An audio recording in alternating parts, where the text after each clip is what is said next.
Hey, everybody. If you offend easily, does your mommy know where you are? All right.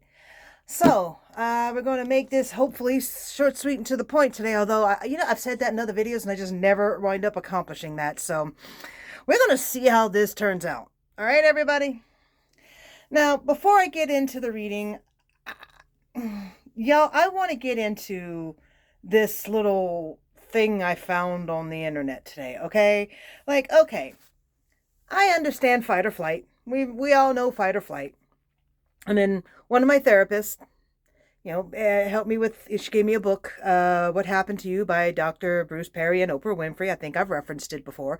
It's kind of like become my therapy Bible, or one of my therapy Bibles. I'm also reading another that's shaping up to be that way. But the fact that, okay, fight or flight, and then there's something called um, dissociate, which in the name of alliteration, they tell us in writing not to always avoid alliteration, but apparently nobody told the rest of society that, okay? So they're calling it, God, they've broken it down into 7 by now. Now, dissociation, I understood. You either fight, run, you fight, flight, or dissociate. This is the point where you've accepted your fate. Your brain is off doing something else to protect you from what you're going through. Dissociate. Okay, I understood that. But now I come across this article today talking about there's 7 now, and I'm like, y'all getting a little out of hand here. Somebody don't wait and gave y'all too many permissions, all right? So according to this, now I understand that this is in a social sense, I'm getting the impression, rather than an actual you were in danger, okay? But y'all getting out of hand. Seriously. So we have fight, flight, freeze, dissociate, flop, fawn, funster, and fib. Again, I understand that this is more in a sense of trauma response, more of a social circumstance, your interactions with others, how you socially respond. I get that that's what's going on, but check this out, okay? Fight or flight, freeze. Freeze is technically, dissociate is technically, in my opinion, this is just my opinion, I'm nobody licensed, ain't nobody need to come after me like that. Freeze is kind of a form of flight. Your brain has fled the situation. Your sense of thought has fled the situation. You are no longer there. Your body's still there, but the rest of you is no longer there. So in my opinion people, that's a form of flight to me. Okay? Flop. The body flops down to protect itself from attacks and pain. You just kind of flop down. Isn't that not just flopping down and accepting your fate?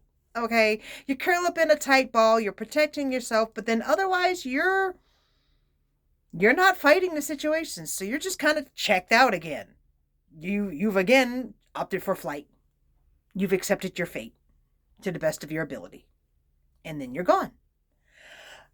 Fawn. You begin to people please. You do what it takes to get yourself liked.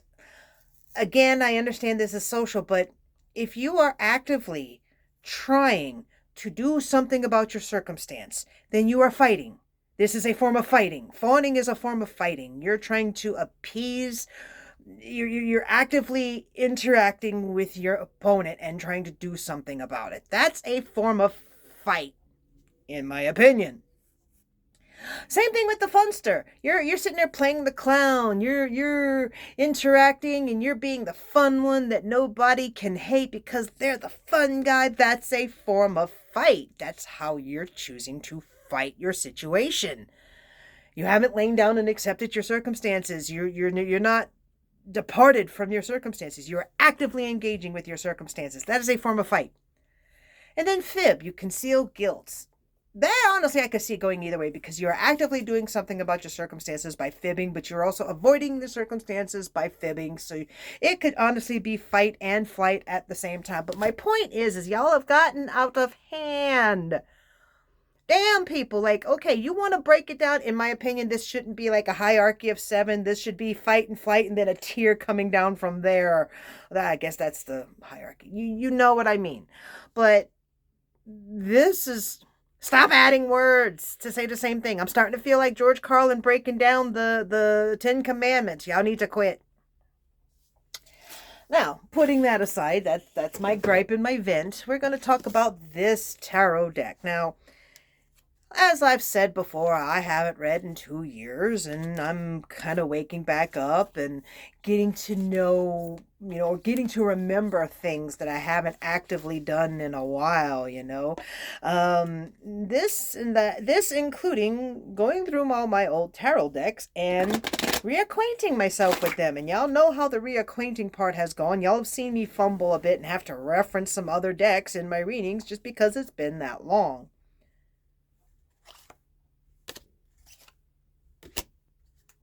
Hey, and the reason I'm bringing that up is because I'm finding decks I don't remember getting. 15 years of doing psychic readings, and I have decks here I don't remember possessing. So this lovely deck here that I'm shuffling here is the Vampire Tarot. I remember wanting this deck. I don't remember receiving it. The box is just beat up 7 ways to Sunday, but the cards themselves look brand new. Like I've got, this don't even look like it's been creased, and it's the meaning of the books. How often do you see a tarot deck with its meaning book, I've got the welcome cards, The Vampire Tarot offers a unique view into the surreal, darkness and beauty, myths and legends, all interpreted through the remarkable artwork of French artist Natalie Hertz. The 78 vividly illustrated cards, so it's not even 72, it's 78. In the deck are divided into the major and minor arcanas. Within the minor arcana, each card has specific meanings that relate to the way in which the four suits are associated with the elements. Blah, blah, blah, blah, blah, blah, blah, blah. You get the gist. Okay. But yeah, it's even got the welcoming cards still. So I'm like, where'd this deck come from? I don't remember how I got it. Decks are finding their way to me. Ha ha ha. I don't know. I'm giving it one of my thorough, constantly moving shuffles. This deck does not appear to want to shuffle upside down, according to what it's telling me. So we are just going to see what happens here. I have no idea what this deck is going to do with me. It's an introduction. It's a hello, howdy do, how are you doing? So let's get to know each other. All right. Yeah, it likes to shuffle in one direction. I'm not noticing it willing to really party in the other direction. So, and again, as always, I'm constantly moving the deck to ensure that I get the most randomized pull. Apparently I have the deck upside down. Appropriate. I'll show y'all. I'll get there. Y'all know this. Wow, I'm getting a lot of major arcana for someone who has been shuffling and randomly pulling. You're upside down. Really? Huh. A lot of major arcana. You see, I keep getting that card too, I'm noticing. That's starting to take on a trend here. What you got for me, babe? What you got for me? Let's talk.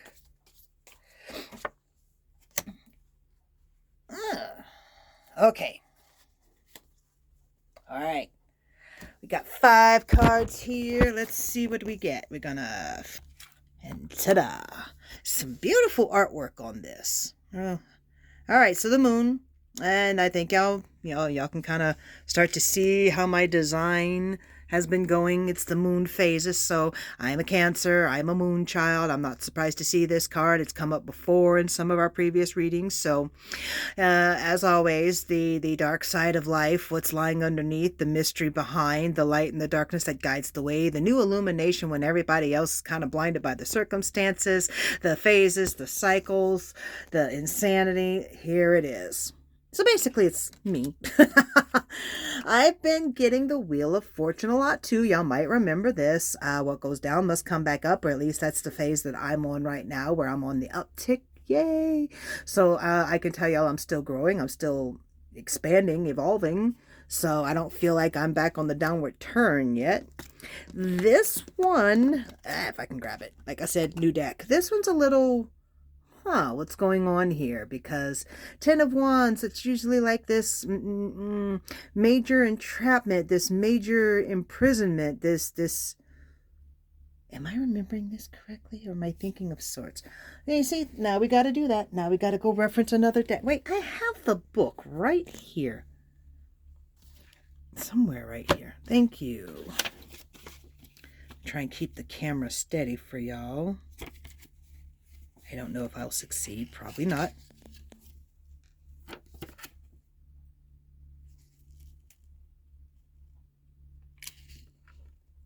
Ah. Yeah, I'm thinking of Swords, not Wands. Okay.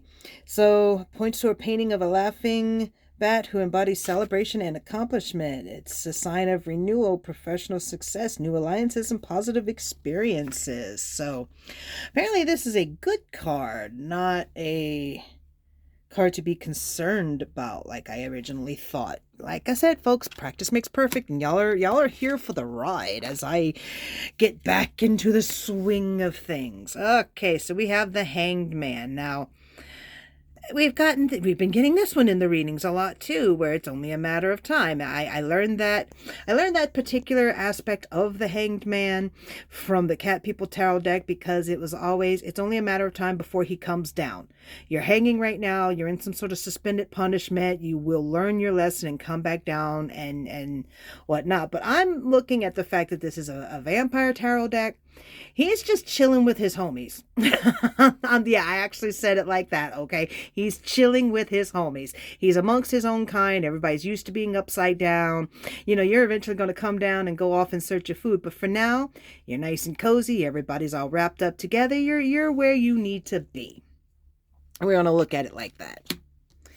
And then the Emperor. We've been kind of worried about the husband. Y'all remember I brought him up before. And I'm just going to, rather than always calling him the husband, we're going to start telling his name is Alan. And because he is a saint for putting up with my crazy, we're going to start referring to him from now on as Saint Alan. So here's Saint Alan and all of, well, the card does not do him any justice, I'll say that much, but he's the man with the power. He is a gentle man, but he absolutely controls this crazy over here, especially when I can't do it myself. So I'm going to pull an additional card just to see if it's got any messages about him, because I'm always worried about him. Seven of Cups. Now, this is a different design than I'm used to out of tarot decks for the Seven of Cups. That's what's making me want to double check it, because I noticed this deck doesn't seem to be doing it the way that victory and conquest. Emotions will play a big part in an upcoming decision. Yeah, I'm going to get to know this deck a little bit more, but it's definitely high emotions, high strung, and I know that he's definitely due for some success. All right, folks, well, we're going to go ahead a little bit early. So what, 3 minutes, 4 minutes more than I usually give y'all at the end of a reading. But that's going to be it for today. We're going to call it a do, mostly because my hair is looking terrible on camera. Thorns and all, folks, thorns and all. Bye, y'all.